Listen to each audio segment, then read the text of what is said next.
Ok, j'ai fait plus de 170 000 vues sur une seule vidéo et sur la première vidéo pour le lancement d'un projet d'un de mes clients. Cette vidéo a généré énormément d'engagement, 33 000 likes, 4 300 enregistrements, 1242 partages et beaucoup de débats en commentaire, ce qui forcément nourrit l'algorithme. J'imagine que si vous êtes sur ces vidéos, c'est que vous avez un problème avec vos contenus, que vous ne générez pas assez de visibilité et certains me diront forcément que l'objectif, c'est pas de rechercher la visibilité, l'objectif, c'est pas de rechercher les vues, les likes, etc.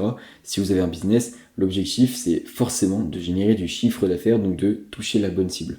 Et je vais vous répondre dans cette vidéo que oui, c'est une bonne réponse, mais qu'il faut tout de même apporter de la visibilité via les réseaux sociaux à votre business. Et on va voir tout ça en suivant des cas très très concrets. Donc je vais quand même me présenter, donc moi c'est Mathéo, j'ai une agence de montage vidéo, on réalise des stratégies de contenu et d'acquisition. Comme vous pouvez voir, j'ai les 99+, mais ce que je veux vraiment vous montrer c'est quelques résultats de certaines de mes vidéos. Donc ces deux vidéos là sont mes vidéos. Cette vidéo est une vidéo YouTube long format pour un de mes clients et les deux barres ici sont les statistiques de certaines vidéos de mes clients qui veulent rester anonymes. Voilà, donc vous voyez que sur mes vidéos à moi, voilà, je réalise des 35 000, 25 000 vues avec un bon temps de visionnage moyen, beaucoup d'engagement, voilà, 73 commentaires, 5300 likes. Et ces deux vidéos-là avaient pour but de rediriger vers mes services de montage vidéo et m'ont généré énormément de leads comparé aux vues que vous pouvez voir. Ensuite, là vous pouvez voir des 15 000 likes, 33 500 likes, 130 commentaires, 113 commentaires, 4 000 enregistrements, etc. Donc tout ça, forcément, il n'y a pas les vues. J'aurais très bien pu mettre, je me rends compte que j'aurais très bien pu mettre un screen des vues et cacher un peu flouté autour. Mais voilà, donc vous imaginez bien que s'il y a 15 000 et 33 000 likes, il y a beaucoup plus de vues qu'il y a ici.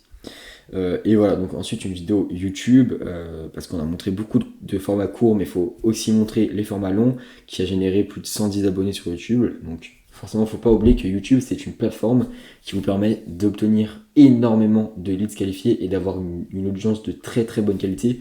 Donc 110 abonnés sur une seule vidéo, honnêtement, c'est une très très bonne nouvelle pour votre business, parce que c'est 110 prospects qui sont déjà qualifiés et qui sont intéressés par ce que vous faites.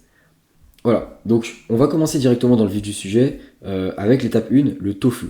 Donc le tofu, c'est le top of the funnel. Il y a une méthode très très connue, je vais vous la redire si vous ne la connaissez pas, mais c'est tofu, mofu, bofu.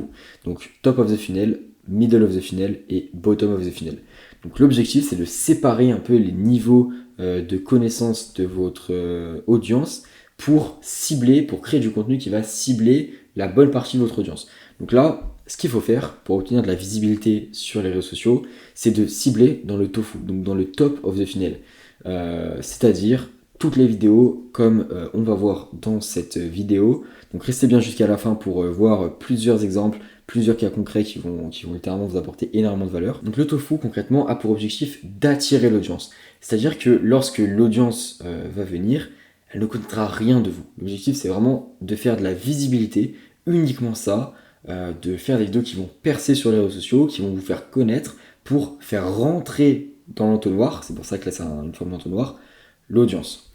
Ensuite, le MOFU, donc le middle of the funnel, donc le milieu de l'entonnoir, va vous permettre de nourrir l'audience pour qu'elle puisse s'engager dans votre contenu, pour qu'elle puisse vous retenir, que vous rentriez dans sa tête. C'est-à-dire que là vous allez apporter des contenus qui vont être un petit peu moins pour objectif de faire de la visibilité, même si c'est toujours sympa de faire pas mal de vues sur ces contenus-là, mais qui vont vraiment venir nourrir l'audience, lui donner un peu, commencer à lui donner ce dont elle a besoin.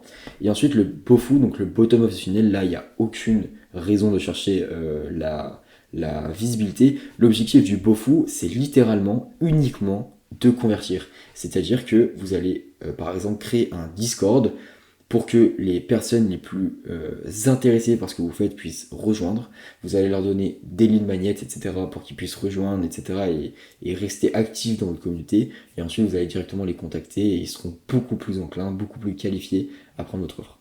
Donc la première chose à fixer pour obtenir de la visibilité, c'est créer du contenu qui s'adresse au tofu, donc au top of the funnel. À ce stade, l'audience ne connaît ni votre marque, ni votre offre, ni votre solution. que vous pourrez lui apporter. Et ils ne connaissent peut-être même pas le problème qui est lié à vous. C'est-à-dire que là, lorsque vous allez créer du contenu tofu, les personnes à qui vous allez vous adresser, ça va être déjà être une grande audience, qui va être dans une phase de sensibilisation. C'est-à-dire qu'elle ne vous connaît absolument pas, elle ne sait même pas potentiellement qu'elle a ce problème. On va prendre mon exemple. Moi, j'ai une agence de montage vidéo. Les personnes qui vont tomber sur mon contenu tofu ne me connaissent pas du tout, elles ne connaissent ni mon nom, ni mon agence, ni ce que je propose, elles n'ont pas regardé ma bio, elles n'ont pas regardé mon Instagram, elles n'ont pas regardé les vidéos que j'ai faites, elles n'ont pas regardé les clients que j'ai, elles n'ont pas regardé l'offre que j'ai, je les ai pas eu en appel, elles ne me connaissent rien de moi. C'est-à-dire qu'elles vont juste être intéressées par une première vidéo, donc il faut avoir une bonne accroche, les faire rester jusqu'à la fin, pour qu'ensuite elles puissent s'abonner à moi et rentrer dans mon système. Et c'est là que le tofu est intéressant. Et c'est là qu'on va pouvoir amener vers du mofu. Donc ensuite, ça signifie que votre audience va toucher un public très très large. En tofu, vous ne devez donc pas vous adresser à de potentiels acheteurs, mais retenir les potentiels acheteurs et les faire rentrer dans votre système. Donc là, c'est ce que je viens de vous dire. Ce qu'il faut, c'est faire des vidéos uniquement pour but de faire connaître ce que vous faites, votre compte, à d'autres personnes, qui vous êtes, etc. L'objectif, c'est donc de ne pas vendre votre produit, en fait. Vous ne devez pas vendre votre produit dans ces vidéos-là. Vous devez parler subtilement, en fait, de ce que vous souhaitez faire. Ensuite, la solution, ça va être de fournir un contenu éducatif et divertissant à la fois qui va toucher le spectateur. Donc l'objectif, c'est que ce contenu-là, en fait, il marque le spectateur pour qu'ensuite il ait une action, que ce soit abonnement, partage, like, etc., pour rentrer dans votre système. Pour les plus intéressés d'entre vous, vous pouvez m'envoyer tofu en DM sur Instagram et je vous enverrai une liste de 50 exemples de contenu tofu que j'ai réalisé moi ou alors que j'ai réalisé pour mes clients ou que j'ai vu sur les réseaux sociaux qui ont fait des statistiques avec preuve à l'appui, etc. Je vous enverrai un document Excel avec plein d'idées de contenu tofu. L'étape numéro 2, c'est le storytelling émotionnel. Donc voilà, maintenant on sait comment attirer les personnes, on sait où viser, comment le faire. L'objectif, c'est qu'on va voir dans un cas pratique avec ma vidéo Startup les 3 piliers du storytelling pour créer une vidéo parfaite qui va permettre d'attirer, de faire rester jusqu'à la fin et d'engager l'audience. Tous les liens que va y avoir, il va y en avoir 2. Je vous les mettrai en description si vous voulez aller voir les vidéos. Mais on va directement commencer avec les 3 piliers du storytelling. Donc ce qu'il faut savoir, c'est que cette vidéo sur les startups, ça a été la première vidéo de mon compte TikTok. Et elle a fait un petit peu plus de 20 000 vues. Et elle m'a rapporté, on va dire, il me semble, 250 abonnés. Ce qui est pas mal pour une première vidéo. On va directement rentrer dans le vif du sujet avec les 3 piliers du storytelling. Le premier, c'est le point de douleur. C'est-à-dire qu'il faut, lors de votre vidéo, au début de la vidéo, poser un problème que vit l'audience. Ce qui va permettre de créer une tension grâce au problème et d'amener en fait une solution de storytelling. C'est-à-dire que moi j'ai fait une vidéo sur les startups. Et mon hook c'était il existe un moyen pour créer une startup en 2025. Là directement le hook il commence un peu à poser un problème. Parce que il fait référence au fait que l'audience a potentiellement envie de créer une startup ou alors est en train de créer une startup mais ne sait pas comment faire, elle n'a pas un plan précis. Donc forcément, ça va retenir déjà toutes les personnes qui sont intéressées par le business, mais aussi toutes les personnes qui ont envie de créer une startup. Et j'ai directement attaqué par un problème. Voilà, les entrepreneurs ont un problème lorsqu'ils créent une startup, il existe un problème. Lorsque les startups se font, elles vont dans des grands espaces de coworking, etc. Alors qu'elles devraient rester à échelle humaine et commencer dans un garage comme on fait Amazon, Apple, etc., Microsoft, etc. C'est ça mon problème. Il faut que l'audience dans votre vidéo ait un véritable problème pour que la personne qui regarde la vidéo, en fait, ait l'impression de vivre la vidéo. C'est ça qu'il faut que vous fassiez avec votre storytelling. Ensuite, l'émotion. Vous allez faire en sorte d'impacter émotionnellement l'audience, que ce soit par une morale, un retournement de situation ou un sujet, on va dire, sensible ou d'actualité. L'objectif, c'est que, c'est connu, si l'audience elle ressent de l'émotion, que ce soit la surprise, la colère, la tristesse, la mélancolie, l'envie, la joie, la motivation, qui est une très très grosse émotion qui est beaucoup utilisée sur les réseaux sociaux en ce moment, en fait, votre audience elle va forcément créer un lien de connexion avec vous. C'est ce que vous voulez parce que forcément, dans toutes les relations, en fait, les réseaux sociaux c'est un petit peu comme les relations humaines. Dans toutes les relations humaines, si vous faites ressentir des émotions par le rire, par le fait de passer de bons moments, par le fait de vous confier, etc., vous allez forcément créer des liens plus ou moins négatifs, plus ou moins positifs avec les personnes. Et c'est ce que vous devez faire avec votre audience sur les réseaux sociaux. En fait, il faut voir beaucoup plus loin que simplement créer une vidéo. Et ensuite, forcément, le 3e pilier du storytelling, c'est la structure Flashy.io. Donc pour ceux qui ne le savent pas, Flashy.io, c'est mon agence de montage vidéo. Et les vidéos qui explosent, elles utilisent absolument toutes, croyez-moi, elles utilisent absolument toutes, plus ou moins, on va dire, il y a 4 ou 5 étapes, la même structure. Nous, on a une structure en 5 étapes et je te propose de te la donner directement sur Instagram.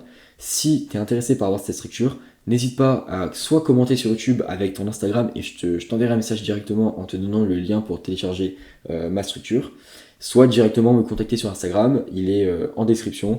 Il y a mon Instagram personnel et mon Instagram d'agence. On a fini pour les 3 piliers du storytelling et on va désormais voir des exemples concrets qui ont été appliqués et qui peuvent être appliqués à des vidéos business. En premier, l'aventure du héros, le Hero's Journey. Il faut absolument que dans vos vidéos où il y a un héros, le héros soit votre audience et pas vous. Pourquoi ? Parce que tout simplement votre audience s'en fout de vous en fait. Ce qu'elle veut c'est que votre vidéo lui apporte quelque chose.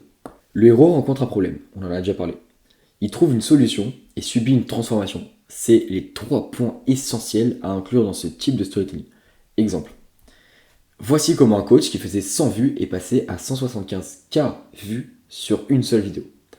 Là, on a un héros, le coach. Cette vidéo s'adresse donc au top of the funnel des coachs. Le prospect est donc le héros et il rencontre un problème. Il avait 100 vues. 100 vues, c'est un problème lorsqu'on a besoin de visibilité. Il trouve donc une solution qui est pour l'instant inconnue. Elle n'est pas dite dans le hook, mais en tout cas, le hook suggère qu'il a subi une transformation puisqu'il est passé de 100 vues à 175K vues. Et ça, c'est des éléments qui vont suffire à faire retenir toutes les personnes qui sont concernées par cette vidéo. Ensuite, le storytelling émotionnel par identification. Faire ressentir une douleur que vit ton audience et trouve une solution. Donc, l'objectif du storytelling émotionnel par identification, c'est que ton audience, comme son nom l'indique, s'identifie dans cette vidéo. Il faut donc qu'on fasse ressentir une douleur, que l'audience vit, toujours centré sur l'audience, et trouver une solution. Exemple, ma vidéo, il existe un moyen pour réussir quoi qu'il arrive. Dans cette vidéo, j'ai ciblé les personnes qui avaient envie de réussir, qui étaient motivées, qui avaient énormément de détermination à réussir, que ce soit dans l'art, dans le business, dans les études, dans le droit, n'importe quoi. Et donc, en fait, ce hook, ça crée une douleur. Parce qu'en fait, toutes les personnes qui n'ont pas encore réussi, c'est-à-dire l'écrasante majorité des personnes, 99% des gens, je pense, n'estiment pas encore avoir réussi, vont rester forcément. Ensuite, il faut forcément trouver une solution. Donc là, maintenant que j'ai amené la douleur, que l'audience est ciblée, je vais dire, il existe un moyen, quoi qu'il arrive. C'est-à-dire que la personne s'attend à avoir un résultat. Et c'est ce que je donne, c'est ce que je suggère. Je donne pas quelque chose de concret, mais je le suggère pendant la vidéo. Et enfin, le storytelling inversé. C'est-à-dire, on va d'abord avoir le résultat, puis on va faire un retour en arrière. Exemple, comment j'ai fait 175K vues en une seule vidéo, voici ma méthode. Voilà, donc c'est un hook que vous avez forcément déjà vu, il est très très utilisé, j'ai pris l'un des plus connus, mais c'est un hook qui marche. En fait, vous allez d'abord donner le résultat, c'est-à-dire que ça va retenir toutes les personnes intéressées par ce résultat, et ensuite vous allez donner la méthode. Donc elles vont rester forcément jusqu'à la fin. C'est très puissant si c'est bien amené. Voilà, je vais finir par un petit disclaimer. Un bon storytelling sans un bon montage, c'est comme un livre de 3000 pages. Voilà, c'est la petite métaphore que j'ai trouvée. Personne n'a envie de lire un livre de 3000 pages. Même les plus avancés, les plus passionnés par la lecture, un livre de 3000 pages, ils y réfléchissent à 2 fois avant de le commencer, je pense. Voilà, c'est pas comme une série Netflix. Tout le monde peut commencer une série Netflix et facilement, en une semaine, finir la saison 1. Et donc, c'est le montage qui permet ça. C'est-à-dire que si vous faites une vidéo classique, qui est pas bien animé par le montage, qui a pas la bonne structure, etc., mais qui a un bon storytelling tout de même, elle va retenir quelques personnes. Mais les personnes, en fait, ça va surtout être les personnes qui vont être vraiment dans la cible, donc vous allez forcément perdre énormément d'audience, et la plupart du temps, ça va pas marcher. Ça, c'est plus pour des vidéos type Mofu, Bofu, où ça peut marcher. Voilà, l'intérêt, c'est vraiment d'ajouter du montage pour attirer les personnes grâce au hook, grâce à l'accroche, les faire retenir tout au long de la vidéo grâce à certaines techniques et par la fin faire en sorte qu'elles agissent. On va donc passer à l'étape 3, le case study. Donc on va voir directement la vidéo de mon client. Il a besoin d'une vidéo pour promouvoir le lancement de sa plateforme de mise en relation dans le secteur de la mode. Il y a le lien de la vidéo et je vais vous montrer tout ce qu'on a mis en place. Donc là, c'est sa vidéo. On a d'abord mis un sujet d'actualité avec connotation négative, la fast fashion. C'est quelque chose qui va directement, en fait, dès que les personnes vont entendre parler de fast fashion, toutes les personnes qui vont être intéressées par la mode, par l'écologie, l'environnement, les nouvelles évolutions par exemple de management dans le monde du business, elles vont forcément rester parce que c'est un sujet qui est hyper d'actualité et qui est hyper négatif en fait. Et il y a un biais très intéressant dans la psychologie humaine, c'est le biais de négativité. Les humains vont beaucoup plus retenir et être intéressés par ce qui est négatif que ce qui est positif. Tout simplement pourquoi? Parce que si on remonte aux racines un peu à l'époque préhistorique, etc., là où c'était la survie et que c'était très important d'être très focus, le fait de retenir le négatif, donc le fait de retenir un animal qui essaie de te manger, etc., ça va te permettre d'être beaucoup plus vigilant et de t'en rappeler directement lorsque tu en auras besoin. Donc voilà, c'est pour ça que l'être humain fonctionne comme ça. Ensuite, on a parlé de culture. La culture, elle prend une place hyper, mais hyper importante tout au long de la vidéo, que ce soit au début, à la fin, au milieu, ce qui permet de créer une connexion émotionnelle. Je vous ai déjà parlé des connexions plus tôt dans la vidéo. C'est très très important et là, ça va créer une connexion émotionnelle avec des acheteurs réguliers de vêtements. C'est exactement la cible du client. Donc en plus d'être une vidéo type tofu, c'est-à-dire qui va parler d'un sujet qui va permettre d'attirer beaucoup de monde et par la suite de rediriger du coup les personnes vraiment intéressées dans son système, bah là c'est parfait parce qu'en fait ça va directement retenir les personnes, les prospects chauds, les prospects qualifiés qui vont être intéressés par sa plateforme. Ensuite on a utilisé des références hyper famous, Cortez, Nike, Zara, etc. Ce qui va créer un lien de confiance avec le spectateur. Donc lors de l'étape 2, on a également parlé du problème dans le storytelling. Et là, on a instauré un problème, l'uniformisation de l'industrie. Et là, je vous l'ai mis entre parenthèses, c'est vraiment du storytelling pur. L'uniformisation de l'industrie, c'est quelque chose qui va intéresser les personnes qui vont être intéressées, les passionnés de mode pur, voilà, donc c'est la cible du client. Les personnes qui vont être intéressées par l'art, les personnes qui vont être intéressées par le business. Vraiment, plein de personnes. Et c'est notamment l'un des plus gros éléments qui a permis de faire autant de vues sur cette vidéo. Ça permet de positionner l'offre du client comme une solution au problème plus tard dans la vidéo. Le client a une plateforme de mise en relation qui va un peu lutter contre l'uniformisation de l'industrie, qui va encourager la culture, la créativité. Et donc là, en fait, c'est juste parfait. Ça permet la conversion des leads qui vont être restés jusqu'au bout de la vidéo, avec le call to action. Et ça, tout ce qu'on a mis en place, ça amène forcément à des résultats. Je vous montre quelques commentaires tirés de la vidéo du client. Incroyable. Merci. Elle sort quand l'appli? Oh, hyper intéressé d'en savoir plus, carrément je m'abonne, c'est une des vidéos les mieux écrites que j'ai jamais vues, tu es une vraie voix, comment t'as fait ton montage, je monte dans le train, trop bien ce format, c'est une discours et j'aime trop tes vidéos. Donc là vous voyez, il y a de tout, des personnes qui vont forcément être intéressées par ces vidéos, qui vont lui dire que ces vidéos sont extrêmement bien, donc j'imagine qu'elles se sont abonnées, qu'elles vont continuer à le suivre, donc elles vont nourrir son audience. Des personnes qui demandent lorsque l'appli sort, je monte dans le train, machin, hyper intéressé, etc. Vous voyez, c'est des prospects. Upcycling, c'est une personne en fait qui va être dans cet aspect-là de recycler les vêtements, etc. C'est vraiment le prospect de la personne. Comment tu as fait ton montage, donc ça c'est petite victoire personnelle. À chaque fois que des personnes demandent comment est-ce que le montage a été fait, et ben, je suis content parce que évidemment c'est Flashy qui l'a fait.